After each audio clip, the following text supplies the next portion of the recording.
I want to tell you a story today, and I'm actually a little excited to tell it, because this story is simple, but it's very real.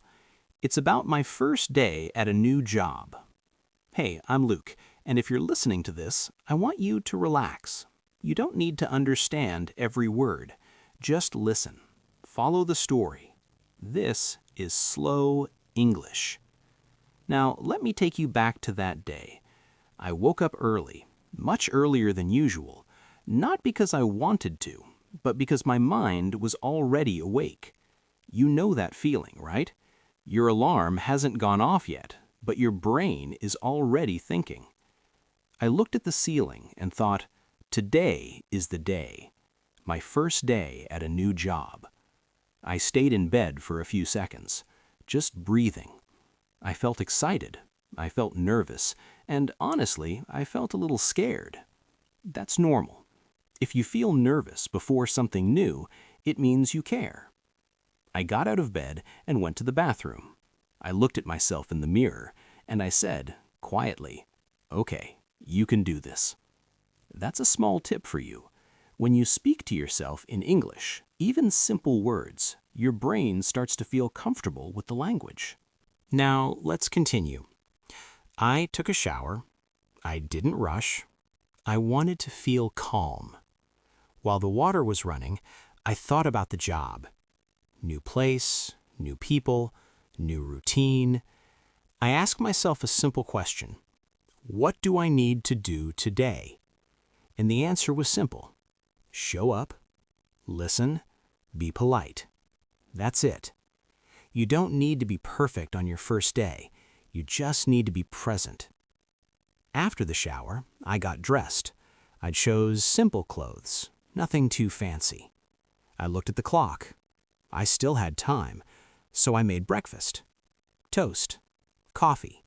I always drink coffee in the morning. It helps me feel normal. While I was eating, I checked my phone. No new messages, no missed calls. I took another breath. Then it was time to leave. I grabbed my bag and my keys, I locked the door, and walked outside. The air was cool. The street was quiet. As I walked to the bus stop, I noticed people going to work. Some looked tired, some looked busy, some looked calm. And I thought, I'm not the only one doing something new today. That thought helped me. Here's another tip for you. When you feel nervous, remember, everyone around you has their own story. You're not alone. I got on the bus and sat near the window. I like sitting near the window. I can look outside. It helps me think. As the bus moved, I watched the city wake up. Shops opening, people walking faster, cars stopping and going. My heart was beating a little fast, so I did something simple. I said in my head, step by step. That's an important phrase in English and in life. Step by step. The bus stopped near the office. I got off and stood there for a second. The building was bigger than I expected. Glass windows, people going in and out. I looked at the door, and then I walked in. The lobby was bright and clean. I saw a desk near the entrance. A woman was sitting there. I walked up to her and said, "Hi, good morning." She smiled and said, "Good morning. How can I help you?" My voice was a little quiet, but clear. "I'm starting work today. My name is Luke." She nodded and smiled again. "Oh, welcome. Please wait here." Wait here. That's a phrase you hear a lot. I waited. While I was waiting, I looked around. People were talking, phones were ringing softly, footsteps everywhere. This was my new environment. After a minute, a man walked toward me. "Luke?" "Yes." "Hi, I'm Mark. Nice to meet you." We shook hands. Nice to meet you.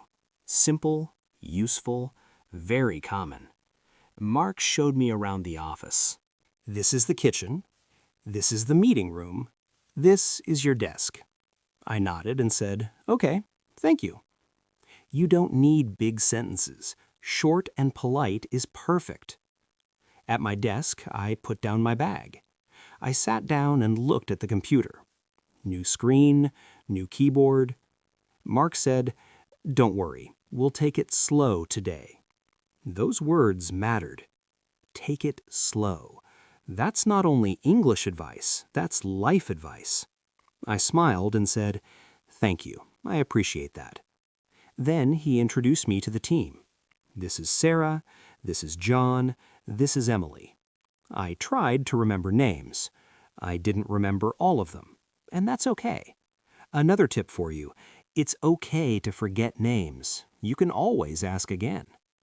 Around mid-morning, Sarah came to my desk. "Do you want to grab a coffee?" Grab a coffee. There it is again.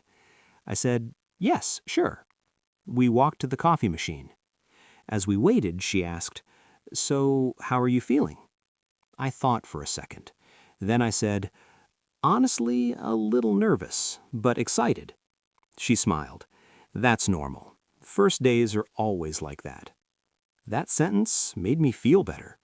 When you hear "that's normal," your body relaxes. We talked about small things. Where I'm from, how long I've lived here, what I did before. I didn't try to impress her, I just answered. That's another important lesson. You don't need to impress people with English. You need to connect. After coffee, we went back to work. Mark gave me a simple task. Take your time, just explore the files. Explore, another useful word. I clicked slowly. I read carefully. I didn't understand everything, but I understood enough. At lunchtime, the team went out together. I almost said no. I thought, I'm tired, maybe later. But then I said yes, and I'm glad I did.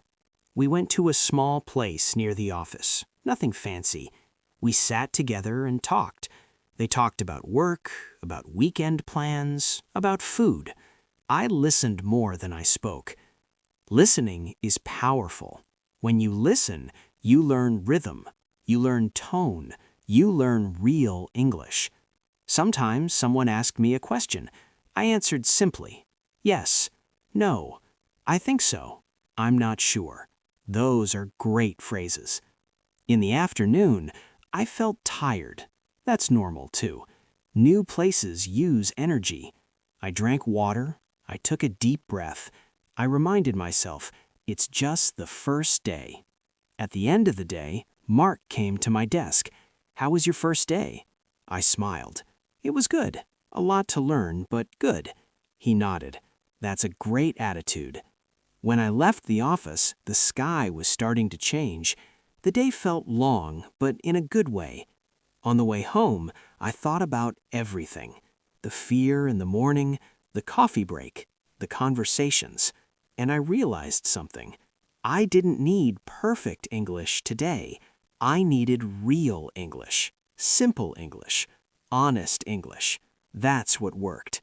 At home, I sat down and relaxed. I felt proud, not because I was perfect, but because I showed up.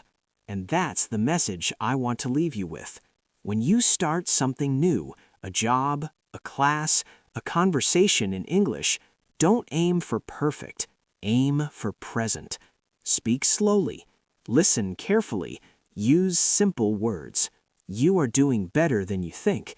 And if you listen to this story again, you'll notice phrases, chunks, patterns.